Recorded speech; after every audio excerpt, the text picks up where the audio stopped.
जय हिंद दोस्तों, स्वागत है आपका हमारे इस यूट्यूब चैनल पे। आज मैं बातें करूंगा कि यदि आप एक यूपीएससी एस्पिरेंट हो या फिर स्टेट पीसीएस के एस्पिरेंट हो, तो आपको कोचिंग ऑनलाइन लेना चाहिए या ऑफलाइन लेना चाहिए। क्या आपको दिल्ली राजेंद्र नगर जाना चाहिए या फिर घर में ही बैठ के आराम से पढ़ना चाहिए। क्या आपको इलाहाबाद जाना चाहिए, यदि आप बिहार से तो आपको पटना जाना चाहिए या फिर घर में ही पढ़ना चाहिए। कौन सा बेस्ट ऑप्शन रहता है, ऑनलाइन या ऑफलाइन। और बहुत सारे एस्पिरेंट के मन में ये भी ख्याल रहते हैं कि वो रहते तो दिल्ली में ही है, पटना में ही, इलाहाबाद में ही, बट वो करते क्या है, कोचिंग ऑनलाइन पढ़ते हैं, यानी अपने जो भी हॉस्टल या रूम रेंट लेके रहते हैं वहाँ पे पढ़ते हैं। तो बेसिकली हमारा सर्वप्रथम डाउट आता है घर से या दिल्ली, पटना, इलाहाबाद, प्रयागराज इत्यादि जगहों से। तो सर्वप्रथम मैं आपका ये डाउट दूर करूँगा, घर से या कहीं किसी सिटी से। और दूसरा हमारा जो डाउट है, ये दूसरा डाउट है कि ऑनलाइन या ऑफलाइन। तो सर्वप्रथम मैं घर से या फिर घर के बाहर, दिल्ली, पटना, इलाहाबाद, फलाना फलाना जगह है जहाँ भी आप जानते होंगे कि अच्छी पढ़ाई यूपीएससी की होती है, वहाँ वहाँ वहाँ के बारे में। तो घर में पढ़ने के और बाहर में पढ़ने के सभी के पॉजिटिव निगेटिव फैक्ट्स होते हैं। घर में पढ़ने की बहुत सारे पॉजिटिव फैक्ट्स हैं और निगेटिव भी हैं। तो बाहर में पढ़ने के भी बहुत सारे पॉजिटिव और निगेटिव फैक्ट्स हैं, और आपको दोनों को स्वीकार करना पड़ेगा। सर्वप्रथम मैं आपको घर में पढ़ने की जो पॉजिटिव और निगेटिव फैक्ट्स हैं ये बता देता हूँ। मैं कभी भी आपको ये नहीं बताऊंगा कि आप घर में रहकर पढ़े या बाहर जाके पढ़े या ऑनलाइन पढ़े या ऑफलाइन पढ़े। मैं दोनों कंडीशंस में कौन से जो जिनके जिनके कौन कौन से फीचर्स हैं, कीवर्ड्स हैं, वो सभी बता दूंगा। बाकी डिसाइड आपको करना है कि आपको ऑनलाइन पढ़ना है या ऑफलाइन पढ़ना है, या घर से पढ़ना है या कहीं किसी शहर में जाके पढ़ना है। तो यदि आप घर में पढ़ते हैं तो इससे आपको बहुत सारी कामों से राहत मिल जाती है। जैसे कि आपको आप वो बाहर में अगर जो यदि रहते हैं तो आपको खाना बनाना पड़ेगा, घर की साफ सफाई करनी पड़ेगी। हो सकता है यदि आप घर पे कपड़ा धोते हो तो कोई बात नहीं, बाहर जाते हो तो कपड़ा भी धोना पड़ेगा, मार्केट से सब्जी लानी पड़ेगी, बिजली बिल, फलाना चिलाना ठिकाना, बहुत सारे अन्य काम भी आ जाते हैं जो कि आपको बाहर यदि आप जाते हैं तो आपको करने पड़ेंगे। और घर में रहते हैं तो ये सारे काम आपको किए कराए मिल जाते हैं, यानी आपकी एक्स्ट्रा टाइम बच जाती है। कोई भी एस्पिरेंट यदि बाहर में जाके पढ़ता है तो उसे कम से कम 4 से 5 घंटे वक्त यूं ही खाना बनाने में, साफ सफाई करने में, बर्तन मांजने में, सब्जी लाने में इत्यादि इत्यादि कार्यों में लग जाते हैं। और यदि वो घर में रहते हैं तो इन टाइम का, वो मैं मानता हूँ कि वो उनको पढ़ना 8 ही घंटे, बट वो इन टाइम का अपने हॉबी में एक्सपेंड कर सकते हैं, स्पोर्ट्स में एक्सपेंड करते हैं, फैमिली के साथ बातचीत करते हैं इत्यादि इत्यादि इत्यादि।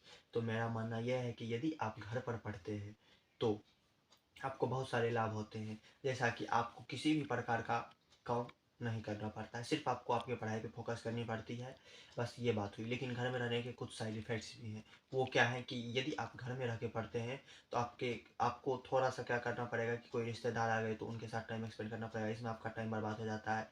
या फिर कोई घर का छोटा मोटा काम आ जाता है तो इसे भी आपको करना पड़ता है। तो ये आप पे डिपेंड करता है कि वो काम आप करें या ना करें। लेकिन बहुत सारे काम ऐसे रहते हैं जो आपको करना ही पड़ता है, और यदि आप घर में अकेले हो तो आपको करना ही पड़ेगा। यदि आपके घर में कोई काम करने वाला नहीं है तो आप उसे डिवाइड कैसे करेंगे कि जो काम सबसे ज़्यादा इम्पोर्टेंट है, यानी वो काम आपके बिना यदि नहीं हो सकता है तो ही आप वो काम करें, अन्यथा आपके घर में कोई दूसरा करने वाला हो तो उसे वो काम करने के लिए स्वतंत्रतापूर्वक छोड़ दें। बस यही बातें हैं घर में और बाहर में। आशा करता हूँ ये बातें आपको समझ में आई होगी। तो मैं इसका एक समरी दे देता हूँ कि आपको घर पे रह के तैयारी करना चाहिए या पटना दिल्ली जाना चाहिए। यदि आप घर में पढ़ते हो तो आपका बहुत सारे काम, जैसे खाना बनाने का, साफ सफाई करने का, बर्तन मांजने का, सब्जी लाने का, कपड़ा धोने का, ये सभी टाइम बच जाते हैं, और इसे आप किसी अन्य चीज़ में फोकस कर सकते हैं और अपने व्यक्तित्व को, किरदार को और निखार सकते हैं। और यदि आप बाहर में जाते हो तो ये सारे टाइम आपके कटौती हो जाएंगे और आपको थोड़ी सी दिक्कतें आ सकती है। ये बातें तो आप समझ गए होंगे। अब बातें आती है ऑनलाइन या ऑफलाइन। यदि आप, इसमें भी एक टर्म्स है, यदि आप घर में रह के पढ़ रहे हो, यदि आप डिसाइड कर लिए हो कि मेरी इन बातों से कि मुझे नहीं नहीं मुझे घर में ही रह के पढ़ना है, तब तो आप ऑनलाइन ही पढ़ोगे। क्योंकि आप यदि घर में रह के पढ़ रहे हो, कोई ऐसे विरले एस्पिरेंट होंगे जिनका घर ही दिल्ली, इलाहाबाद या पटना होता होगा। बहुत सारे एस्पिरेंट गाँव से आते हैं, दूर दराज से आते हैं, तो उन्हें यदि वो घर पर आके पढ़ाई करते हो तो उनके लिए एकमात्र साधन बच जाता है ऑनलाइन, तो वो ऑनलाइन पढ़ेंगे। बट बहुत सारे एस्पिरेंट होते हैं क्या कि वो पटना चले जाते हैं या दिल्ली चले जाते हैं, तो उनके लिए भी सामने में बटन आता है कि ऑनलाइन या ऑफलाइन। तो इसमें भी ऑनलाइन और ऑफलाइन के बहुत सारे टर्म्स एंड कंडीशंस हैं। यदि आप ऑनलाइन पढ़ते हो और ऑफलाइन पढ़ते हो तो इसमें मेन मार्जिन इसमें भी टाइम का हो जाता है। यदि आप ऑनलाइन पढ़ते हो तो आप आपको जाने आने का टाइम बचेगा और साथ-साथ में जाने आने में जो यदि आपका कोचिंग आपके हॉस्टल से या रूम से दूर है तो आपका किराया भी बचेगा। आप घर पे रह के आसानी से या अपने रूम में या हॉस्टल में रह के पढ़ सकते हो, कोई भी बिना हिचक के।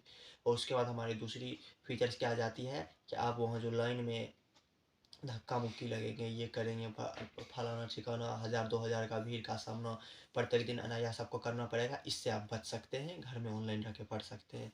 तो इसके नेगेटिव इफ़ेक्ट्स क्या हैं कि इसके नेगेटिव इफ़ेक्ट्स ये हैं कि यदि आप ऑनलाइन पढ़ रहे हो तो आपको नोट्स मेकिंग में थोड़ी-सी दिक्कतें आ सकती है, क्योंकि ऑनलाइन में टीचर पढ़ाते जाते हैं और आपको या तो आप में उतनी कैपेबल है तो आप साथ-साथ नोट्स बनाएँ, अन्यथा बाद में नोट्स बनाएँगे तो इसमें आपका जो आप टाइम टेबल में इन्वेस्ट करते हैं, उतना टाइम आपका नोट्स मेकिंग में आसानी से चला जाता है, जहाँ तक उससे ज़्यादा ही जाता है। तो ये बातें हो गई और इसमें और बातें होती हैं कि ऑनलाइन में यदि आपका क्लास चल रहा है तो आप मैसेज टाइप करके छोड़ते हो फ़ोन से या फिर लैपटॉप से। तो क्या होता होगा, मैसेज आ जाता होगा सर के पास, देख पाते होंगे नहीं देख पाते होंगे, ऑनलाइन है, बहुत सारी दिक्कतें सर्वर की वजह से आती होगी। और यदि आप ऑनलाइन कोचिंग सॉरी यदि आप ऑफलाइन कोचिंग पढ़ते हो तो आप एक्स्ट्रा डाउट क्लासेस में जाके अपने प्रश्न को पूछ सकते हो, अपने सारे डाउट दूर कर सकते हो। तो यही सभी फीचर्स हैं ऑनलाइन और ऑफलाइन के, और घर पे और बाहर पे तैयारी की। मुख्यतः इसमें पहले क्या होता था, पहले लोग ऑफलाइन के को इसलिए प्रेफर करते थे कि पहले नेटवर्क बहुत महंगा रहता था, यानी लगभग 250, 200, 300 में 1-1 जीबी, 1.5 जीबी नेट मिलते थे। और यदि वो पढ़ाई करते थे, यानी यदि उनको 30 दिन में 30 जीबी भी नेट खर्च होता होगा तो वो लमसम कितने नेट प्रयोग कर चुके होंगे, कितने रुपये के आप अंदाज़ा लगा सकते हैं। बहुत एक ऊंची रकम हो जाती है और ज़रूरी नहीं है कि 30 जीबी में हो ही जाएगा। और उसके बाद पहले मटेरियल भी, रिसोर्सेज भी उतने उपलब्ध नहीं होते थे, इसलिए भी लोग बाहर जाते थे। और यदि आप मेरी माने तो आप ऑनलाइन ही घर पे, या यदि आप घर से बाहर निकल गए हो तो वहाँ पढ़ के अपनी तैयारी को करिए और एक बेहतर आयाम दें। आशा करता हूँ ये वीडियो से आपको कुछ भी नया सीखने को मिला होगा, और यदि कुछ भी नया सीखने को मिला होगा तो इस वीडियो को लाइक कर दीजिएगा और चैनल को सब्सक्राइब कर दीजिएगा और अपने दोस्तों के साथ साझा कर दीजिएगा। जय हिंद, मिलते हैं अगले वीडियो में।